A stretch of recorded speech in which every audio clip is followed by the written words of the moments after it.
नाज़रीन, صبح खैबर पख्तूनख्वा में तहरीक इंसाफ को बरसर इक़्तिदार आए हुए तकरीबन 12 बरस होने वाले हैं, और इन 12 बरसों में तहरीक इंसाफ की तरफ से 3 वज़राए आला बरसर इक़्तिदार आए। पहला दौर परवेज़ खटक का था, फिर महमूद खान वज़ीर आला बने, और जब वो दोनों पार्टी से चले गए तो अब की बार अली अमीन खान गंडापुर के नाम कोरा फाल निकला, और इस वक्त वो इस सूबे के वज़ीर आला हैं। आज की इस व्लॉग में हम कोशिश करेंगे कि तीनों जो अदवार हुकूमत हैं खैबर पख्तूनख्वा में PTI के, उनका तकाबली जायजा लिया जा सके और आपको बताएं कि सबसे बेहतर दौर किस वज़ीर आला का था। पहला जो दौर हुकूमत था परवेज़ खटक का, वो दौर जो था, उस दौर में इमरान खान भी ज़ाती तौर पर निगरानी करते थे PTI की गवर्नमेंट की, और ज़्यादातर टाइम जो है इमरान खान नथिया गली गुजारते थे, और नथिया गली का KP हाउस इमरान खान का मस्कन था। इसके बाद 2018 में जब महमूद खान बरसर इक़्तिदार आए तो खान साहब वज़ीर आज़म बन गए, शायद वो उस तरह निगरानी नहीं कर सके, और अब की बार जब अली अमीन खान गंडापुर वज़ीर आला बने तो इमरान खान जेल में हैं। इन तीनों अदवार का तकाबली जायजा हम आपके सामने पेश कर रहे हैं। नाजरीन, पहला जो दौर था परवेज़ खटक का दौर जो था, उसको आप यकीनी तौर पर सूबे की तारीख का मसाली तरीन दौर कह सकते हैं। इस दौर में ऐसे मंसूबे शुरू किए गए जिनकी नज़ीर शायद पाकिस्तान की तारीख में नहीं मिलती। सबसे बड़ा मंसूबा सेहत कार्ड के हवाले से है। सेहत कार्ड का मंसूबा जिससे आज भी खैबर पख्तूनख्वा के लोग जो हैं, वो गरीब लोग जो हैं, नादार लोग, माजूर लोग, यतीम लोग, जो बेवा औरतें, ये सारे जो हैं ये उससे इस्तेफादा हासिल कर रहे हैं। बहुत से लोग इस पे इर्रेगुलरिटीज़ की बात करते हैं, करप्शन की बात करते हैं। जिस मुल्क में मस्जिदों से अगर कोई बंदा जूते चुरा ले तो वहाँ पर ये कोई नहीं कह सकता कि ये मंसूबा साफ और शफाफ है। लेकिन सबसे बड़ी बात यह है कि इस मंसूबे के ज़रिए आज भी करोड़ों लोग खैबर पख्तूनख्वा के मुस्तफ़ीद हो रहे हैं, और वो गरीब, वो नादार जो बड़े अस्पतालों में जाने का कभी सोच नहीं दे सकते थे, वो इस मंसूबे की वजह से अस्पतालों में जाते हैं, अस्पतालों में जाकर अपना इलाज करते हैं। और इसके साथ साथ परवेज़ खटक के दौर में एक और बड़ा मंसूबा सामने आया जिसने पाकिस्तान की तारीख बदल डाली। न सिर्फ अंदरूनी मुल्क बल्कि बैरूनी दुनिया भी आज तक उस मंसूबे की तारीफ कर रही है, और वो था बिलियन ट्री मंसूबा, 1 अरब दरख्त लगाने का मंसूबा। वो मंसूबा जब इमरान खान ने शुरू किया तो बहुत से लोगों ने इसे एक दीवाने का ख्वाब करार दिया, लेकिन उस वक्त के वज़ीर आला परवेज़ खटक ने इस मंसूबे को कामयाब बनाने के लिए एक ऐसे शख्स को सेक्रेटरी फॉरेस्ट लगाया जो अपनी अमानत और दयानत के हवाले से पूरे सूबे में मशहूर था। सैयद नज़र हुसैन शाह, जिनका तल्लुक ज़ारा से है, उनको सेक्रेटरी फॉरेस्ट लगाया गया, और 5 साल का मंसूबा सिर्फ 3 बरस में मुकम्मल हो गया। 1 अरब दरख्त लगाए गए, और ये 1 अरब दरख्त जो हैं इसकी सर्टिफिकेशन इंटरनेशनल लेवल पे हुई है। WWF समेत जितनी भी बैन अल-अक़वामी तंजीमें, यूनाइटेड नेशंस समेत जितने भी बैन अल-अक़वामी अदारे हैं, उन्होंने इस मंसूबे की कामयाबी पर न सिर्फ हुकूमत पाकिस्तान को मुबारकबाद दी, खैबर पख्तूनख्वा की उस वक्त की हुकूमत को मुबारकबाद दी, बल्कि इसे मौलियाती तब्दीली के हवाले से अहम तरीन मंसूबा करार दिया।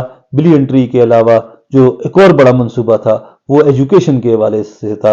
एजुकेशन में टीचर्स स्कूल्स कम आते थे, ज़्यादातर सियासी सरगर्मियों में मुलवस रहते थे। परवेज़ खटक के उस दौर में टीचर्स को की मॉनिटरिंग के लिए मॉनिटरिंग टीमें तश्कील दी गई, अथॉरिटीज़ बनाई गई, महकमा बनाया गया, और जो टीचर्स गैर हाज़िर होते थे उनके खिलाफ कार्रवाइयाँ होती रहीं, उनकी तनख्वाहें कटती रहीं, और फिर टीचर्स जो हैं वो रेगुलर हुए, रिजल्ट्स बेहतर आए।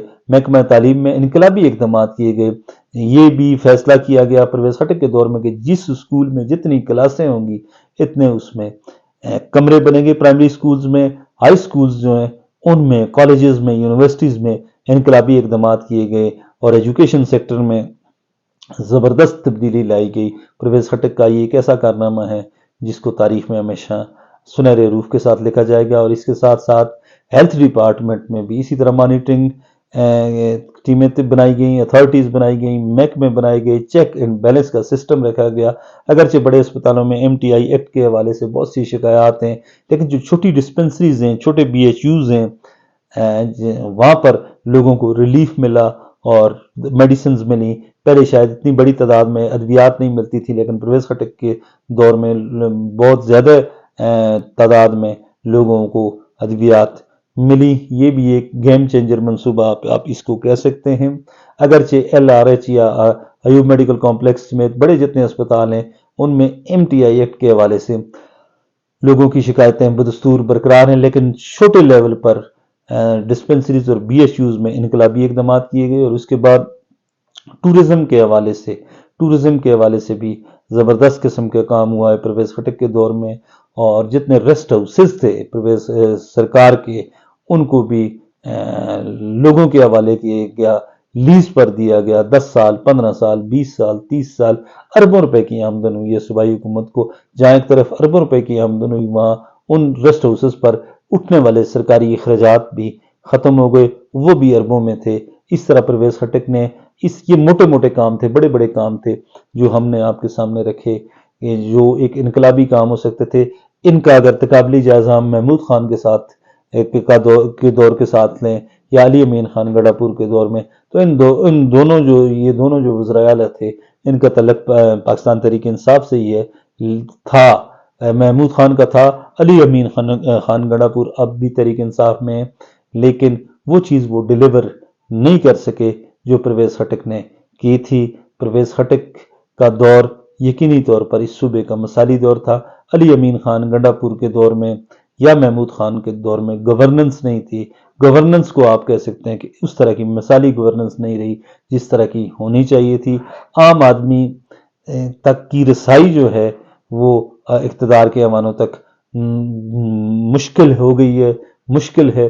اور پرویز خٹک کے دور میں وہ شکایتیں جو اس طرح کی گئی تھیں، آن لائن شکایات سیل جو تھا، وزیر اعلیٰ کو شکایت بھیجی جاتی تھی انٹرنیٹ کے ذریعے، کمپیوٹر کے ذریعے. کمپلینٹ سیل جو وزیر اعلیٰ کا تھا تو وہ اس پر فوراً عمل ہوتا تھا، محکمے متحرک ہو جاتے تھے. بہت بے شمار درجنوں کام ہیں اس چھوٹے سے ویلاگ میں. اگر ہم ان کے کاموں کا جائزہ لینا شروع کریں تو وہ کافی مشکل ہوگا. اس کی نسبت محمود خان کے دور میں صرف سائلنس ہی رہی، خاموشی ہی رہی.